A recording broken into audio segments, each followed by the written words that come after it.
The Genius Club with Prairie Pine. Chapter 37. Stagnant Technology. Genius Club. He held the wax seal between two fingers, walked to the window, and held it up to the sunlight, staring at its deep red glow. In the red light, a right hand pointed straight at the sun in the sky. Its back was broad and powerful, and the extended index finger seemed to pierce the scorching sun. There was an indescribable weirdness to it, and an equally indescribable arrogance. "This must be their logo, their club emblem," Alex said, closing his hand around the wax seal. Since touching the invitation letter that time, this was the first physical object related to the Genius Club that Alex had touched, and the closest he had ever been to the club. What on earth did this pattern mean? Alex held out his own right hand, palm facing away from him, made a fist, then stretched his index finger straight up toward the sky. It was a bit like the gesture a teacher used to emphasize a key point in class, but it carried an indescribable sense of oppression. It felt like being invincible in the world, in control of everything, forcing the entire world to submit. Alex tucked the wax seal into the inner pocket of his shirt. This thing was not safe to keep at the company. It would be better to take it home and hide it. But at the same time, a terrifying thought crossed his mind. If this sealing wax has already fallen off the invitation letter, that means Emma has opened and read that invitation. Alex stared at the towering buildings outside the window, standing still in deep thought. Emma had already read the invitation. What was her attitude toward it? Was it indifference? Consideration? Or, perhaps, she had already agreed and officially joined the Genius Club. Alex felt the temperature in the room drop. If what Big Face Cat had said was true, the Genius Club was likely an evil organization. What was Emma's purpose in joining it? What was her motive? And what would she do in the future? Alex's thoughts felt jumbled, but he quickly shook them off. This was not something he should be thinking about right now. All his negative impressions of the Genius Club came from Big Face Cat's words. Given Big Face Cat's occupation and temperament, he couldn't be completely sure that Big Face Cat was telling the truth. "I'll put this matter aside until after I verify the authenticity of my dreams," Alex decided. Right now, the truth of the dreams themselves was unknown, and Big Face Cat's words might or might not be true. It was still too early to jump to conclusions. He should proceed step by step as planned. Let's stop thinking about other irrelevant things. The most important task right now is to find a way to help Ethan Hughes overcome his research difficulties and rewrite the future. Alex sat back down in his chair, twirling his pen as he began to think about his next plan. According to his thoughts from last night, his goal was clear. Find some information or theories about hibernation technology in his dreams. Then pass them on to Ethan Hughes. This was his reasoning.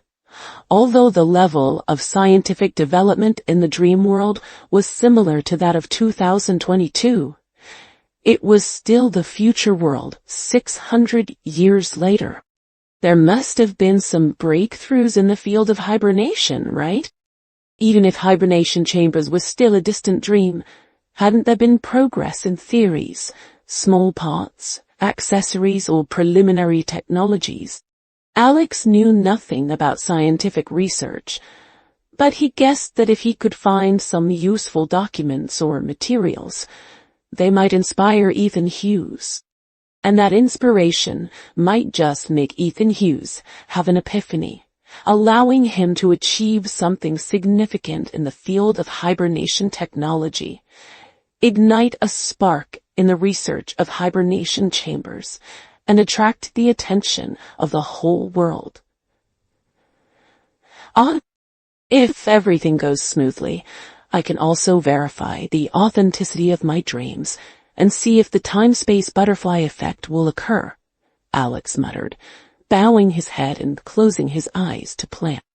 If he really succeeded in rewriting the future, what kind of time-space changes would the time-space butterfly effect trigger?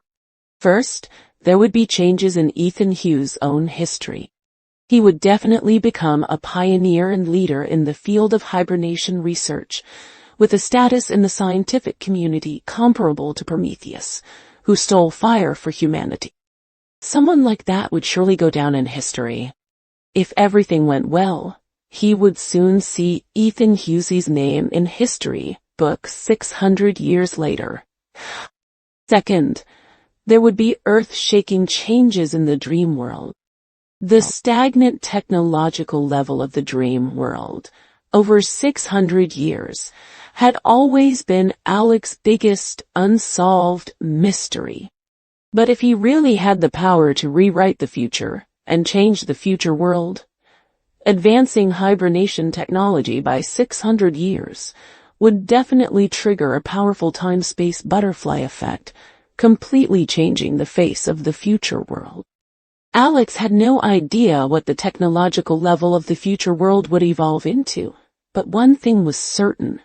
It would no longer be in this stunted, stagnant state. If these two time-space changes occurred as expected, they would explain a lot. Alex twirled his pen, continuing to think. It shouldn't be difficult to find documents or papers on hibernation technology. If such things really exist in the dream world, they must be available in the library. As a public welfare social science venue, libraries were not for profit, so they housed many rare professional books, and could be regarded as the most concentrated place of knowledge. In the dream world, Alex naturally knew where the library was. He had passed by that magnificent building many times. It was circular in overall shape, with a twin-tower structure covering a very large area. The surrounding area was also spacious and quiet, making it a landmark building in the Dream City. The library closed very early every day, usually around 5 or 6 o'clock in the afternoon. So trying to go to the library to find books at night was definitely unrealistic. The library was only open to the public during the day. It seems I have to dream during the day. To enter the dream world in broad daylight, Alex realized. When he was very young, Alex had already verified the earliest time he could enter the dream world, 12:42 noon. For that time, no matter how early he fell asleep, he would have dreamless sleep with excellent quality. But as soon as that time arrived, he would immediately enter the dream world, standing on that familiar square. From 12:42 noon to 12:42 midnight, those 12 hours were the time Alex could spend in the dream world every day. But he couldn't fall asleep at any other time.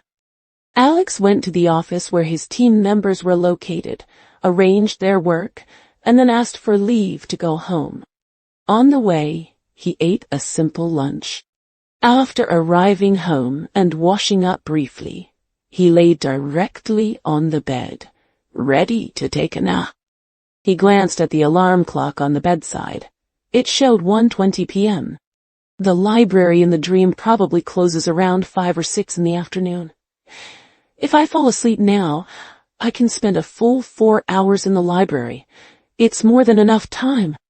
He pulled the curtains to darken the bedroom, slipped under the covers, closed his eyes, and whispered, "Sleep, let's go."